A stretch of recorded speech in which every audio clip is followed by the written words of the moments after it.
Le diagnostic du médecin est sans appel. Rétractation cardiaque. Votre cœur fait grise mine. Il est cendré et amoindri.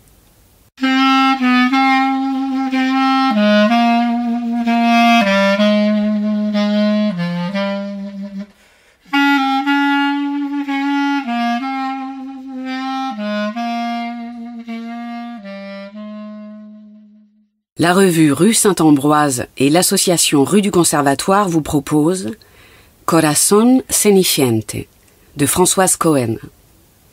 Lectrice Odja Lorca. Musique Charlie Nelson.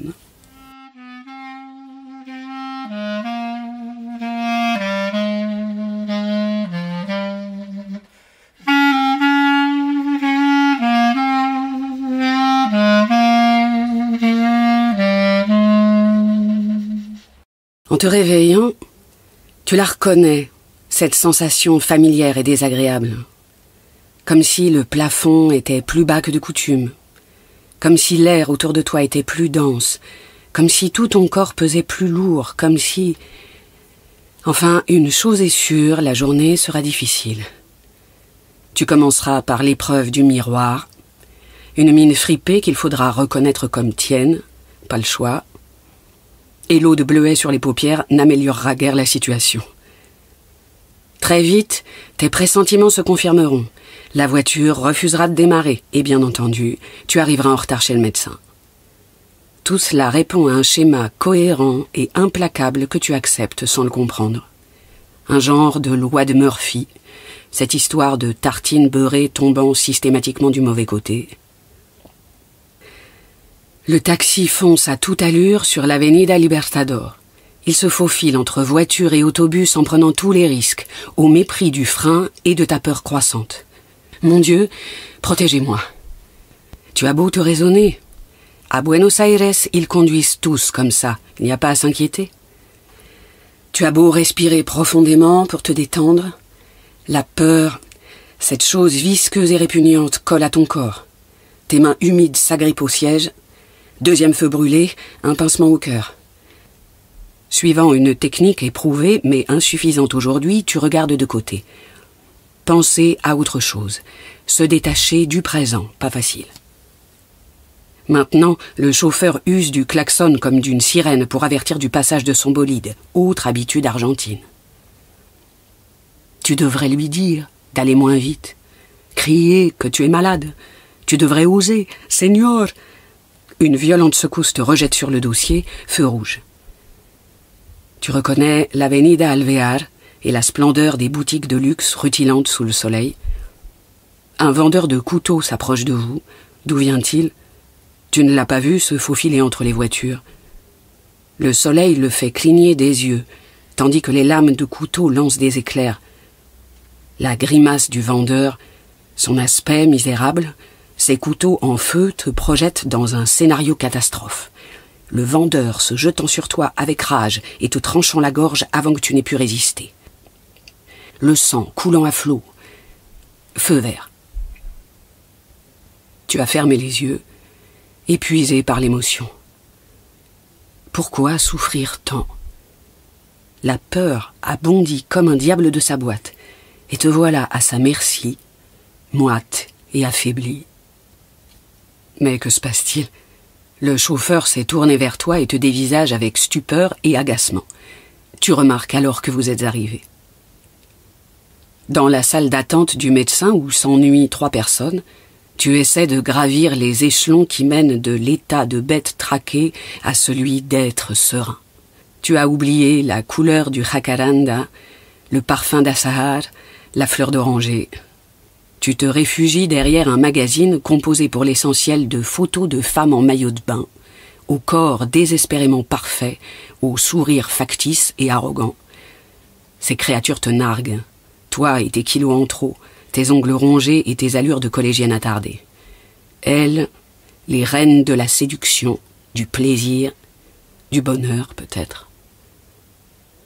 Le diagnostic du médecin est sans appel. Rétractation cardiaque. Votre cœur fait grise mine.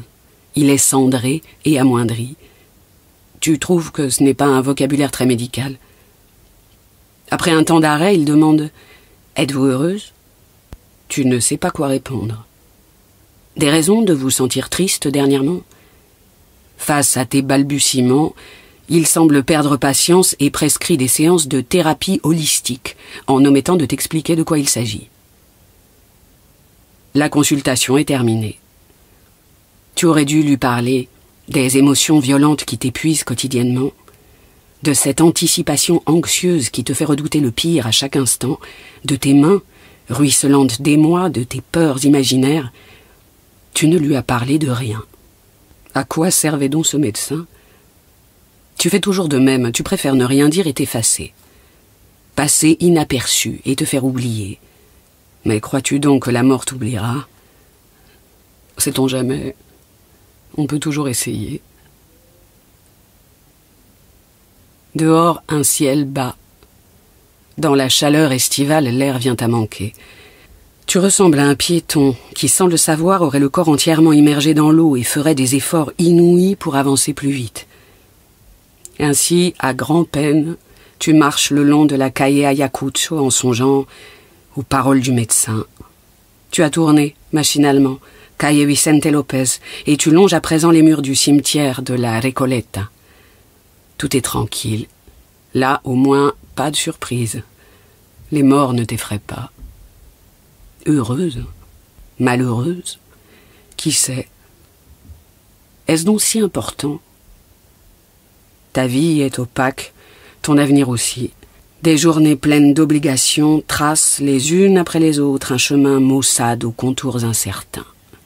Devoirs accomplis, devoirs négligés alternativement, mais toujours des devoirs. Tu as pourtant eu des heures radieuses. C'était l'époque où tu avais le courage d'espérer. Vision fugace d'une porte entr'ouverte, d'où s'échappent des flots de lumière, un océan étincelant de soleil. Cet éblouissement absolu qu'on appelle l'amour, tu n'arrives plus aujourd'hui à le regarder en face. Tu clignes même des yeux, il te fait mal.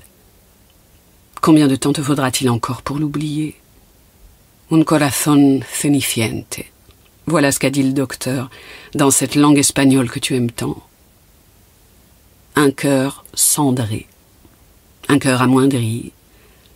Pas très scientifique tout ça. Une vieille chanson de Petula Clark te revient aux lèvres. Cœur blessé, torturé par tout le mal que tu m'as fait. Que tu chantonnes avec l'accent anglais. Même en pleine évocation nostalgique se glisse souvent un grain de bouffonnerie. C'est ce qui te sauve. De la mélancolie. Une rencontre coupe court à l'évocation des souvenirs.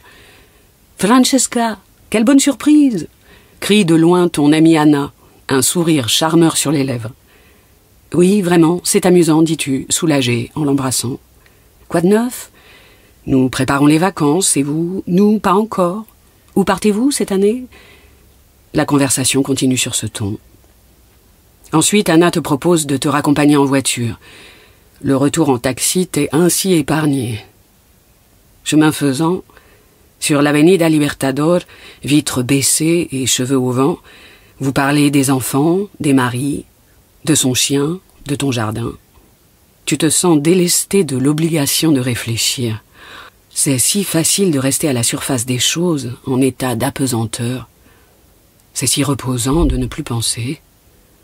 Médecins et fantômes se sont évanouis sans laisser de traces. Vous passez par les rues paisibles et arborées de Belgrano. Il s'en dégage un délicieux parfum d'azahar qui semble t'inviter à la somnolence. Les yeux mi-clos, tu laisses Anna parler et tu acquiesces seulement de temps en temps. « Francesca, tu te sens bien ?»« Oui, oui, très bien. Dis-moi, est-ce un devoir d'être heureuse ?» Anna hésite un instant et puis éclate de rire. Un rire sûr et tranchant comme une lame de couteau. « Mais où vas-tu chercher des idées pareilles ?» Il suffit de rester à la surface des choses, sans intérêt, sans plaisir ni douleur. Il suffit de se laisser porter par le temps à l'autre bout de la vie, là où plus rien n'est possible. C'est vrai. Où vas-tu chercher des idées pareilles ? Et d'abord, est-on vraiment maître de ses idées? D'où viennent-elles? Cela importe peu. Tu essaies de t'en convaincre, tandis que des deux côtés de la voiture, les maisons défilent silencieusement, à reculons. Tes idées à toi ne connaissent pas de limite. Alors que tu te sens coincé, attrapé au piège d'une vie quotidienne ennuyeuse, elles germent et se développent en toute liberté. Cela a toujours été le cas. Depuis toute petite, sous tes airs d'enfant sage, il y avait un bouillonnement diabolique. Est-ce que tu ne devrais pas agir ou réagir? Est-ce que tu ne devrais pas donner un coup de pied dans le décor immobile de tes jours? Tu découvrirais peut-être que ce n'est qu'un simple décor en carton-pâte. Pousser un cri strident pour transpercer le silence et la quiétude qui t'étouffent, approfondir ton souffle et élargir ton cœur, dire enfin non lorsque tu n'as pas envie de dîner chez Horacio et Maribel ou de passer le week-end avec des gens qui ne te sont proches d'aucune manière. Tu avais tant de rêves, Francesca. Les as-tu oubliés? Tu décrirais le monde avec des mots ou des couleurs. Tu chanterais à perdre haleine pour vibrer de cette musique qui t'habite corps et âme. Tu aimerais passionnément, parce que tu sais que c'est ton destin et que tu es doué pour ça. Ta vie serait un poème vivant parce que c'est ce que tu désires le plus au monde.